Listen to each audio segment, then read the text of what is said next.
Samoa lose to Scotland in this one, 34 points to nil. It's closing in on 2 in the morning here, so I'm going to keep this one pretty quick. It was a pretty scrappy game. There were large periods of not a lot happening. If you haven't seen the full game, I suggest you go and watch the highlights rather than subjecting yourself to the whole game, because very long periods of scrappy play. But overall, good win for Scotland. They get the bonus point they needed for their hopes in Pool A. For Samoa, a real letdown. I think a lot of us thought they would do better than this, and clearly from the scoreboard, they just didn't get it done. It starts off with Scotland a lot of possession and a territory early. They do get a penalty from it. From that build-up of pressure, it's 3-0 early, but then a lot of knock-ons, a lot of scrappy play again. Nothing really happens for large periods of the game. I was live streaming this game. With a bunch of guys. We were talking in the chat, and the chat was getting distracted because, there wasn't much doing. The conditions did seem pretty tough, so that was perhaps the cause of a lot of the scrappiness and a lot of the handling errors, but it wasn't good. But then it kind of switched to magic for a period, at least if you're a Scottish fan. Maitland gets a try. It's Russell with a magnificent cross kick, well executed. He goes in for the first try, and it's converted, so it's 10-0. They had advantage, so it was the right time to do it. And then a few minutes later, Laidlaw gets a try. Again, Russell is there in the build-up. He's got a little shimmy. He passes, I think, to Richie. Richie passes to Laidlaw. Laidlaw manages to beat Nana Williams, whose defence is not the best. He's more of an attacking fullback, or whatever position he ends up playing.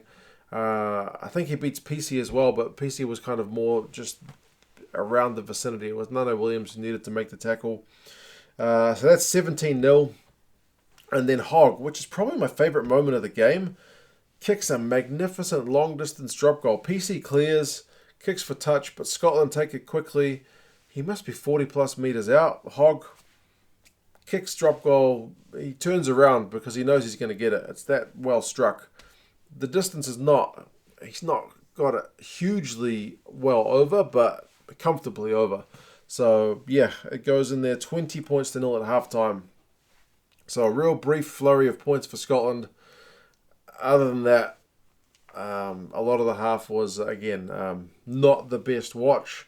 But, halftime stats, 287 run meters to 102 in Scotland's favour. Possession, 57% Scotland, 65% territory. So, they were bossing the game despite all the errors on both sides, and their tackling percentage Scotland was 86%, Samoa was 70%, and Samoa before half-time actually won a penalty and wanted to get the half over with, so they kicked it out, but they needed to tap it first. I think it was Nana Williams again. You got to tap it first, otherwise you got to take the line out, so they didn't end up getting punished for it by losing any points, but it was just kind of an unnecessary mistake, and there'll be more of that in the second half. Second half, though, they did start better, Samoa. They seemed a bit fired up. They were putting a bit of pressure on Scotland, but the execution was just a bit lacking when they would start to mount that pressure. Both sides were winning scrum penalties, which was interesting. Not one side was really able to get on top in that area. Scotland at one point turned down a penalty because they obviously want that bonus point try. Cross kick this time to Graham, but it's too big, and he's not that big enough to get the ball, so it's a lack of execution. Scotland later on, they got advantage. Russell kicks it through, but Samoa is able to force it in the end goal, so nothing doing there. But it does happen eventually. 57 minutes. Scotland's maul's getting some good pay. It looks like it should be a try, but they look at the TMO and there's no grounding. But they do see Fidel come in from the side, and they decide he's the reason they didn't score. Yellow card for him and penalty try in 57 minutes. So it's 27-0. And Scotland, with that much time to go, are just one try away from the bonus point. They need to get it done, but they can't for a large period. 70 minutes, Samoa really build some pressure, and they win a penalty. It's their chance inside the Scottish 22 to take that kick for touch, get a line out, and maybe score a try. They kick it dead. And it's just at a World Cup, you can't be doing things like that. It was really disappointing. But then 74 minutes, 75. It's Scotland's final chance to get this bonus point try. Maitland's going in for his next one.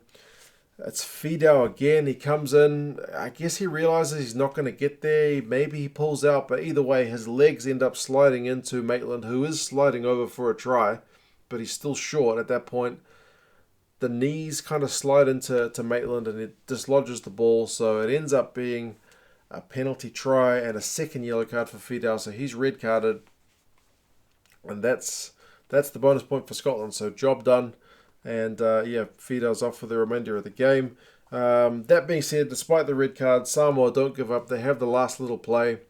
They go into Scotland's half, but Scotland's defence wins a penalty, and then the game is done. Tim Nana-Williams, for all the kind of criticism earlier, he made a really good intercept like a few minutes before full time, stopped a try and put Samoa on the front foot at the end, so it wasn't all bad.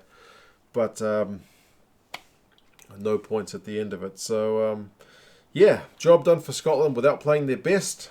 Still got a bonus point win, keep their hopes alive for this tournament.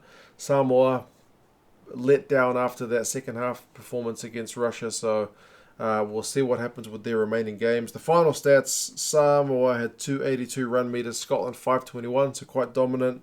Possession was only 53-47 to Scotland, so not hugely different. Territory 57-43, so Samoa evened that up a bit in the second half. Tackling though, Scotland 85%, Samoa 71, so that's one area of key difference. Penalties conceded was high for this game. I think the average over the first few games was about 16 penalties, like over the first 8 games. This game had 24 penalties, so quite a big influence of the officials in this one. Individuals, Maitland 90 run meters, 8 defenders beaten, so good effort. Johnny Gray, 13 out of 14 tackles. He's always in that kind of area of the game. Tim Nana-Williams, again, 79 run meters, 3 defenders beaten. He was the top Samoan guy, but he was at fullback, so some of those meters would have been easy meters going forward. TJ Ioane, though, probably a very nice stat. 18 out of 19 tackles, top effort from him. But yeah, that was that game. You guys let me know your thoughts on this one. I'm going to go to bed because it is getting very late. It had its moments. It wasn't a classic, but again, job done for Scotland. A bit of back to the drawing board for Samoa, but we'll see how things go. And yeah, I'll talk to you guys again soon. See you later.